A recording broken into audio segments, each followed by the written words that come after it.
Hello, everyone. Thank you very much for joining me today. I hope that I will give you a little bit of inspiration, a little bit of my journey throughout at least 4 different industries anyway. And the talk for today is about what are the other options if you are not making games. Not everybody is as lucky as Amy, but we need to find a way to actually, invest our skills and our talent somewhere. So my name is Raed Abbas. I am currently working as a senior Unreal developer in a company called Hugo. And I will take you in a little journey. That was the who. And that was, what am I doing here, basically? I took it very quickly there. So this is the journey. So you can see here from film industry to Comic-Con and, I don't know what industry that was actually. It's a mixture basically of games and films and cosplaying and all of that. And then in the middle, that's our current job. That's the setup that we are making in our company called Hugo. This is, I think, May, so that's about 3 months ago. From that time until now, we grow up by roughly 20 more people. So the company is actually growing very, very quickly. And I just want to emphasize that it's called Hugo, not Hugo, because a lot of people keep calling us Hugo or Hugo or something, it's Hugo, a Spanish word for, I think, juice. And the reason why we called it Hugo, I think because we are juicing up the game industry, probably, or something like that. No, actually, we are making a digital events. So we are using Unreal Engine to make digital events. So that's what we are actually juicing up. It's the events. It's it's usually it's rigid to go into a seminar and an event where everybody is very formal, and you see a lot of diagrams. So us gamers, usually it's boring, unless it's GDC, for example. So we wanted to change that, especially with the approach of, the incident of COVID stuff. Everybody has to work from work. We have a lot of meetings, and we want to get everybody to be, immersive. So that's where the company is coming from. We only started last year, roughly June, and I was their first hire, so the very first person actually in this company. Built the whole prototype, proof of concept, pitched it to our investors. They loved it, and then we took it from there. Traditionally, when you want to make a game and you have a game life cycle basically. You have the game idea, which goes into proof of concept or a demo, and then you start developing, and then you make a small game. You take it to jams, jam jams or something like that. Then you start calling yourself an indie developer because now you went through half of the journey almost. From there, you start looking for a publisher, hopefully, and then you start learning about marketing, sales. You get some feedback and support from your players, and you start to fix some bugs. So yeah, it's a long journey, and then you get, finally get to move on to the next game. This is not exactly what we do. It's very similar, but it has a little bit of differences in the sense that we don't have a new game. We only have one game that we keep developing over and over and over again until we reach as many people as possible, basically. Because our project is, again, it's a digital platform environment where people can come in, create their own environments, they can build their events and branding and all of that. And different industries, different clients will have different requirements. So that's why we constantly need to upgrade. So we are basically stuck on the loop where marketing, sales, feedback, update, and the marketing, sales, feedback, update, we are sticking in that area most of the time. So you heard a small laugh earlier, that's her. I took this quote from Craig Mapp. This quote is amazing, despite the fact that the filmmaker has only made one film in his life, but he gave us this. If you can make a film idea in mind, then follow it, basically. And I use my daughter as an example of how you should be, thinking about the new ideas. Don't just stop, waiting for somebody to give you ideas and then work on it. Just lay down, eat your chips, stare in the sky, and you will get an idea. Hopefully. So let's start with a why you want to start with developing a project for a non-gaming industry. We will also talk about the challenges and the benefits as well. So the why, for starter, is the game industry is a crowded industry. I mean, 30 years ago or so, it was cool, it was amazing. Everybody, was hungry to get game developers in the industry, so all the companies were actually, striving to hire as many people as possible. Today, however, everybody is a game developer. Now, that's a good and a bad thing. The good news is that we get a lot more talents to show up. We get a lot more games. A lot of people will express their ideas, their cultures, their religions. It's great. But for newcomers, it might be a little bit challenging to get into the industry. But it will even it out. Like, I am old enough to remember back in the 90s, everybody was a music producer. I was a DJ, basically. And then in the 20th, like 20,000, and so everybody was a filmmaker. Now, everybody is a game developer. Next step, I don't know, everybody will be a rocket science or something, and, we will go back to making games and, having fun. So it's a crowded industry. That's why you might want to search for other opportunities. You don't want to be just stuck and you're like, I make a game, I'm not gonna do anything else. The reason why I say this is because I actually made that mistake myself. In the beginning, I rejected all the jobs that doesn't say game in front of it. If it's not a game, I'm not doing it.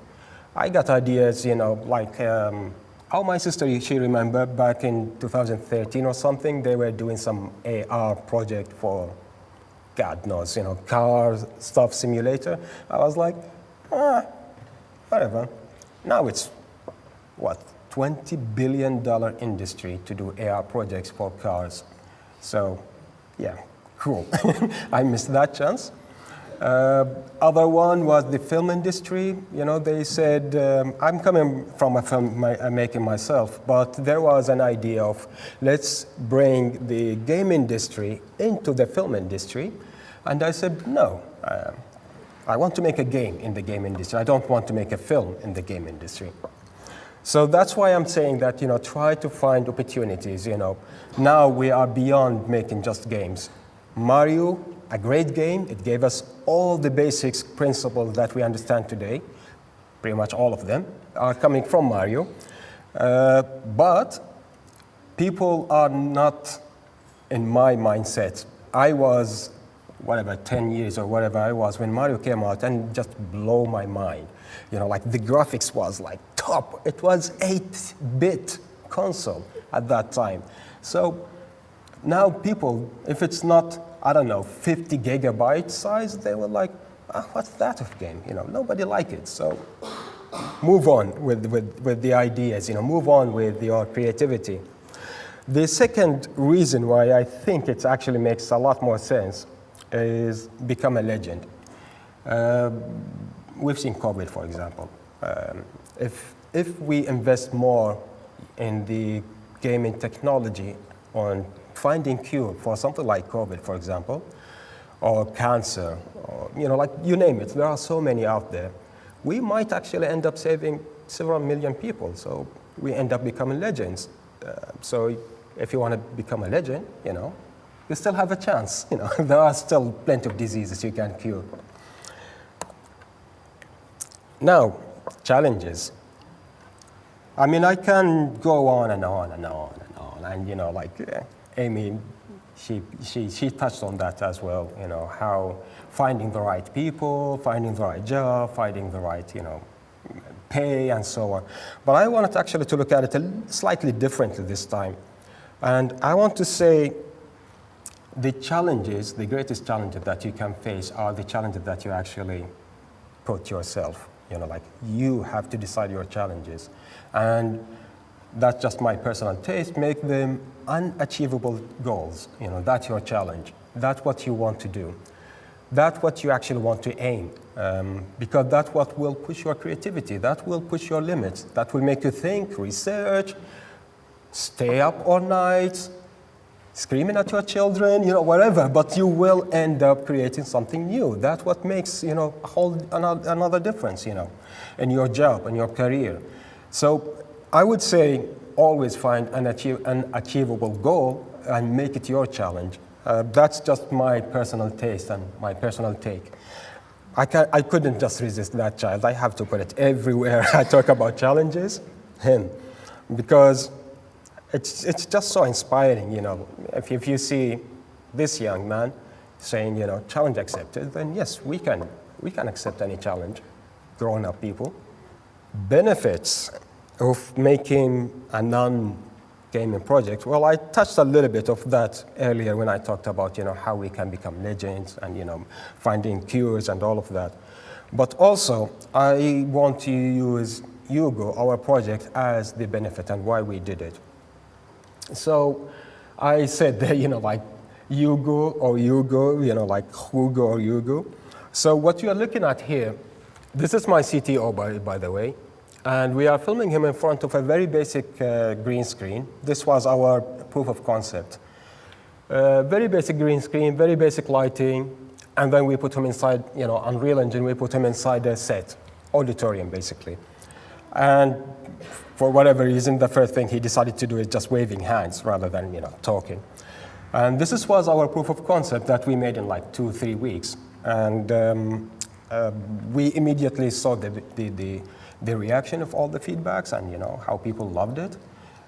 Everybody thought that it was something new, something different from, your average Zoom or Teams or, Google Meets. Summer 2021. So we had a rough idea and then sketches. We used simple, documents to write our ideas and, sheets and stuff like that. And then we moved on, to a basic idea. We started with Zoom, Teams, and using a technology called NDI to implement it. And then we start also talking about how can we make a website that we want people to log into. The whole concept behind the website is basically we don't want people to download an application to their phone or PC or Mac. We want them to simply type in a link, hugo.io, and then join this event, and they will be inside an Unreal instance basically. So that was the whole concept behind it, and that's why we went to the next step where we start using Chime AWS. AWS stands for Amazon Web Services. It's a massive web services provider. They have a lot of things that you can use there in order to build a multiplayer game or anything in that nature, really. A matter of fact, even Epic Games themselves, they use AWS for Fortnite. So 150 million players, they are all playing on AWS. So we said, all right, we do that. We took it. And then the next one, we start making event builder. That's basically when you, as a client, you jump in and you build your own event with, starting from what do you want the email to look like, so, like the invitations emails, and what do you want your stage to look like, any banners you want to, customize, all of that. And then the post-event is basically when you finish the event, you want to get some feedback from your clients. Also, you want to have some insights. You want to know when did the people laugh, when did they cry, when they said yes, when did they say no. Because everybody is digital, I don't know if you noticed, you have like emojis at the bottom, so people can click these different emojis, and that's where we can collect data and understand what is the most interesting benefit, why, how, when, and so on, and then give that to the event organizer to help him hopefully build better events in the future. The most, or the first maybe use case scenario was an all hand. So basically when you have a boss like IBM, for example, and he had 3,000 different employees around the globe. And they have a regular meeting, let's say once a month. And he wants everybody to be in this meeting. However, again, Teams, Zoom, one, it's boring, let's face it. Two, they can only take, I think, maximum 49 attendees at one time. So Hugo will be kind of a solution. One, it's a little bit more interesting when people join a meeting and they see an auditorium, they see all of these video tiles of their colleagues from New York to Singapore, India, China, everybody is there. You see camera angles switching back and forth. You see, like your, maybe the next slide. You see your CTO standing, like in the middle of the auditorium. And then you have all of these immersive, which you gamers are all familiar with, like chat and, you can be on the screen if you have a QA or something like that. So that's what we released on May this year, actually. We wanted originally to release it on 1st of April, but April's Fool actually happened, so we didn't actually release it. Instead, we made it in May. And so far, the feedbacks and the company that are using it, it's amazing, amazing. Obviously, there is always negative feedback in every project. You will always get people, not liking it or giving you ideas to improve. That's always welcome, no problem.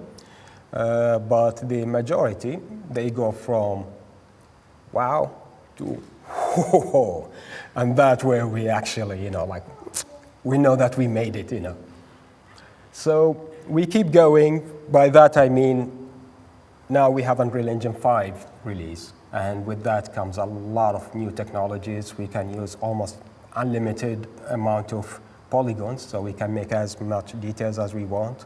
The lighting system there is just incredible, so we can make more photorealism.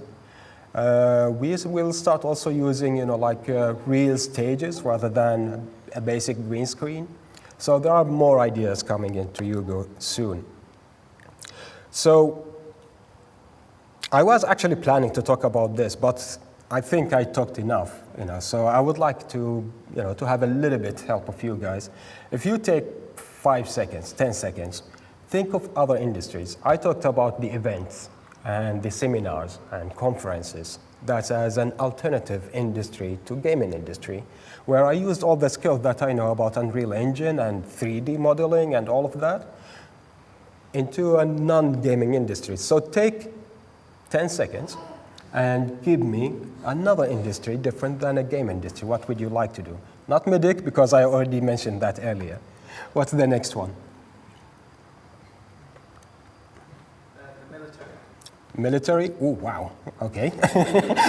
Okay. Be careful there. Sorry?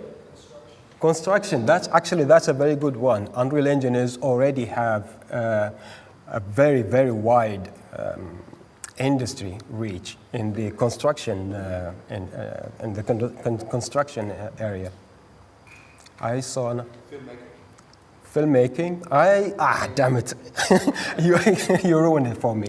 But yeah, that's actually something else that I wanted to talk about because I'm coming from a film industry background.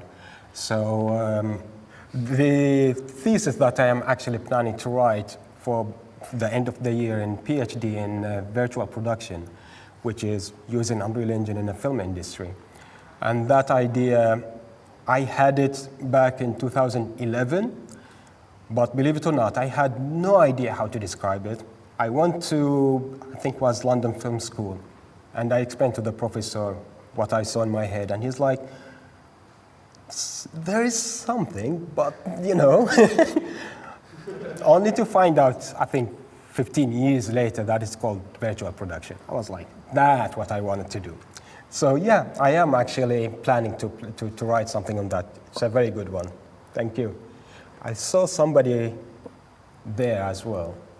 Maybe they wanted to also, yep. Sorry? Architect and visualization, yep. Unreal or Epic Games, they have a program called Twitch. something like that? No, not Twitch. Twitch is streaming. Twin or something like that. Can't remember the name now. But it's also for architect and visualization. Correct. Any other ideas? Retail stores. Retails. That's what I wanted actually, to hear. That's one of the biggest industries in the world, especially for women, obviously. It's a massive industry. The last statistics say, okay, just a comparison, the game industry is generating 150 billion a year as in turnaround. The retails, women only, they generate 2 trillion. So that's like, I don't know how many times more than the whole game industry. So that's, retails, it's actually a massive place that you can actually invest your gaming development in. Given that most of the new generations, like you generations, are familiar with the gaming principles, so it won't be very difficult to convince them to walk into a virtual set, or a virtual mall, I meant, where they can see different shops, they can try different clothes, they can try different makeup, haircuts, whatever. And then if they like a t-shirt, they click buy, and then just like Amazon, it will be sent to their home. Done. You are sitting in your garage and you can make, I don't know, $2 billion, just like Tim Sweeney. Right, shall we move on, or do you have more ideas? I am going to be a billionaire after this meeting, by the way. So take away. Take a minute to watch this video.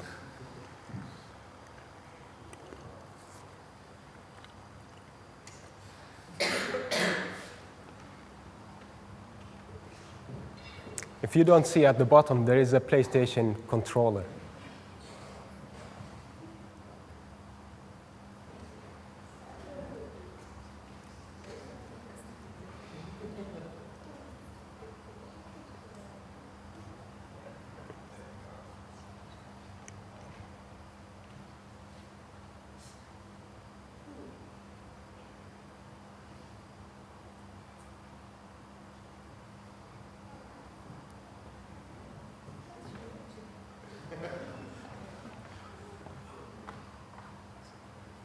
Come on.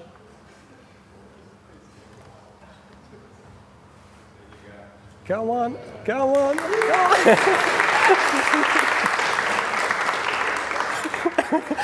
And she bite it. Yeah, that's like 3 years ago. There she is now. And my challenge to her is, if you get that controller, then I will buy you a new one. And she got her controller. So why did I do that? I wanted my daughter, very early age, to learn that you are not going to get everything you want. If you want something, you have to go for it. If you know it's yours, go and take it. Don't wait for other people to give it to you. Don't wait for chances to come to your door. Nope.